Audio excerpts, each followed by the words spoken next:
Hello guys, in this video I am going to show you how to narrow down your search by applying filters when you are searching for ferries on the Corsica Ferries application. But first I just want to mention, don't forget to subscribe to my channel because at 10,000 subscribers I am going to show you my whole YouTube revenue statistics and growth strategy, how to make money online. Now let's jump into it. First of all, open the application on your phone. After that, click on the My Reservation button down below, which is the second option.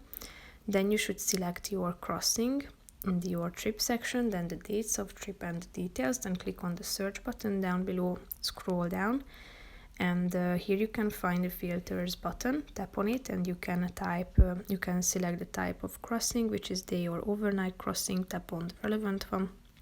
Then you can add details such as luxury cabin, oversized vehicle, and so on. Then click on the port of departure, port of arrival, and here you can sort by departure time, price, arrival time, port of departure, or port of arrival. When you have added all of these preferences, you will be able to see the results according to these filters. So that's pretty much it for this video, guys. See you in the next one. Bye bye.